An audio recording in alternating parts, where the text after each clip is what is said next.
We are wondering what is happening to the world.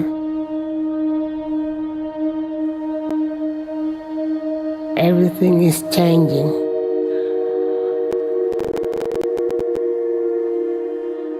The very idea of human being some sort of natural concept is really going to change. Our bodies will be so high-tech, we won't be able to really distinguish between what's natural and what's artificial. Inside our own heads is the most complex arrangement of matter in the known universe.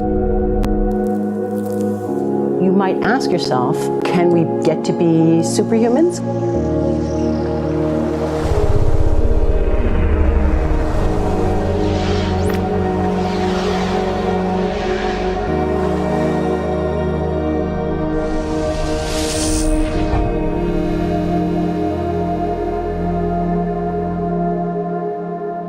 The original Industrial Revolution was driven by the discovery that you could use steam engines to do all kinds of interesting things. But that was followed by additional revolutions for electricity and computers and communications technology. We're now in the early stages of the fourth industrial revolution, which is bringing together digital, physical, and biological systems.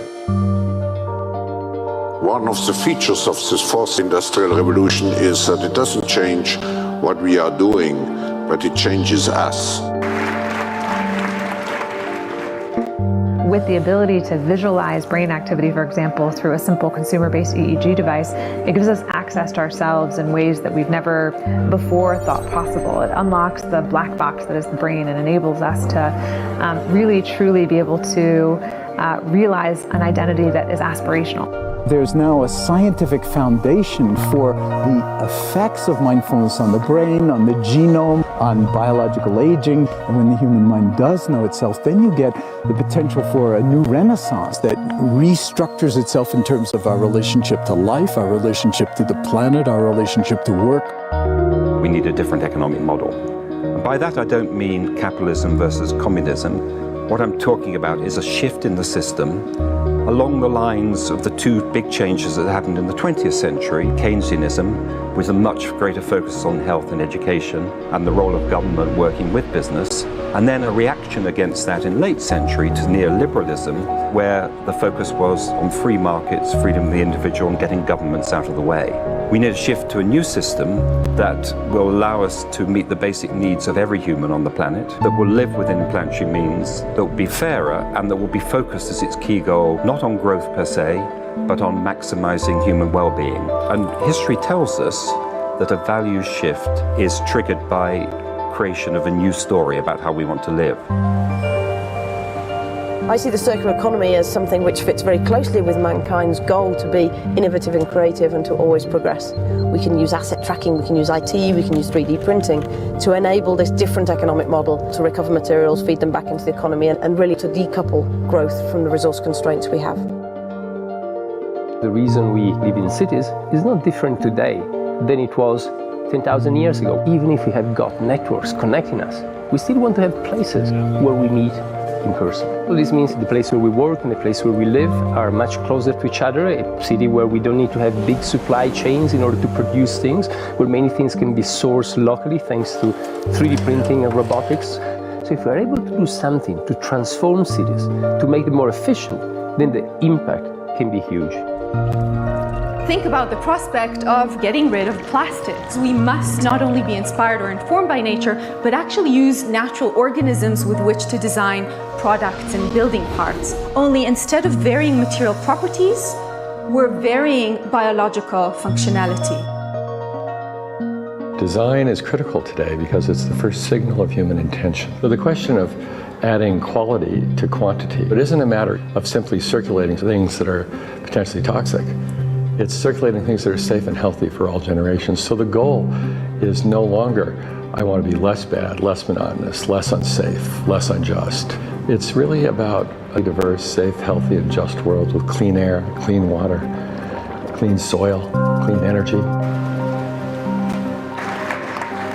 Together we are fighting to preserve our fragile climate from irreversible damage and devastation of unthinkable proportions. If we think about the original Industrial Revolution, it was an energy revolution. I like to think of it as a kind of bookending of a period in human history during which we used fossil fuels, and it worked very well for us for a long time. But now we have to bring that to an end. We have energy technologies that can power our civilization: solar, wind, biomass. So then the question is, well, how do we get grid integration? Maybe the wind is blowing in Denmark, the sun is shining in Germany, and now you can move that electricity through an integrated grid. You can supply energy to everyone who needs it, and you can supply energy at all times.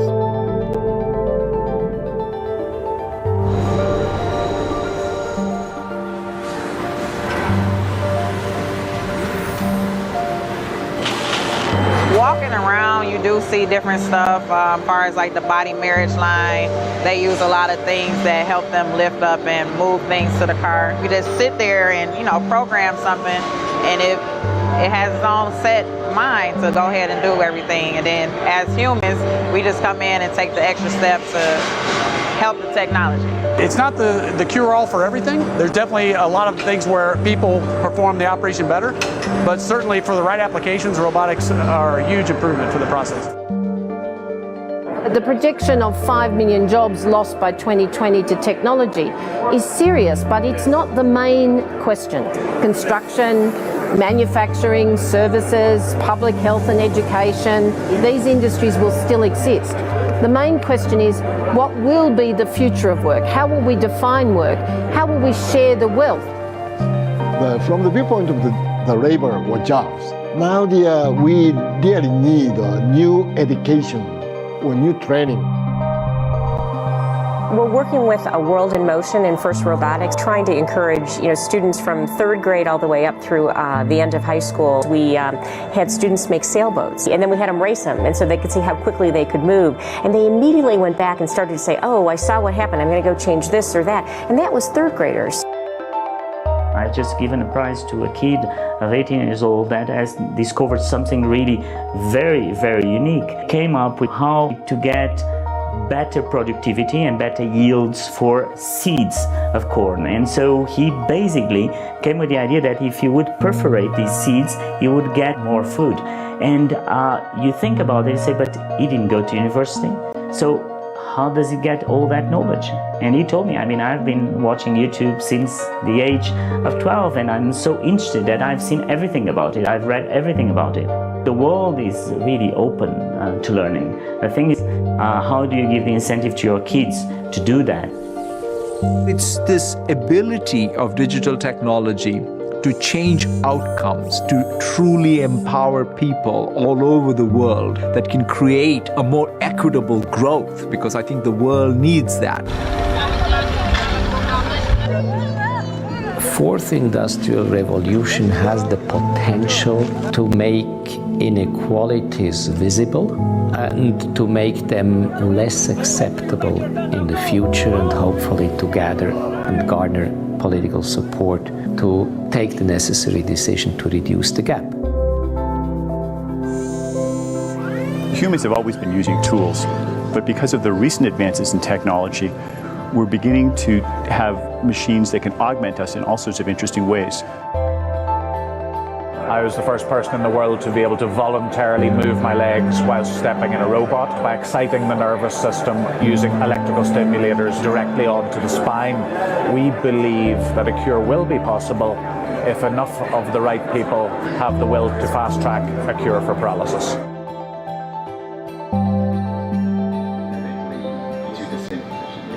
We take two things from the patient. First, we take a 3-dimensional X-ray and we extract the 3-dimensional data out of that so we can make a perfectly shaped puzzle piece. And then we also take a sample of fat tissue from the patient so that we can extract the stem cells out of those. And we use those stem cells with this 3-dimensional scaffold that we fabricate, and after 3 weeks we have a piece of living bone that's ready for implantation. Being able to use genome editing to understand the genetic changes that lead to cancer, and technologies like drug delivery, getting molecules into particular types of cells. There's a lot of excitement about being able to move much more quickly on this disease. One of the things that I think is so essential to free and open societies is freedom of thought. And up until now, the conversation we've been having is around freedom of speech. Once we can access people's thoughts and access people's emotions, we have to create a space that enables people to think freely, to think divergent thoughts, to think creative thoughts. And in a society where people fear having those thoughts, the likelihood of being able to enjoy progress is significantly diminished. We need to take responsibility at every level of society, from the individual and the personal to the institutional to the global, to adapt to these technological challenges and changes, which are redefining what it means to be human, what it means to work, what it means to be completely embedded in this world. People always ask me if I'm an optimist or pessimist. The technology exists, but how do we get it and implement it at the scale we need at a price that people around the world can afford? Even though we have everyday problems we have to solve, we have to find a way to lay the foundations for the innovations of tomorrow.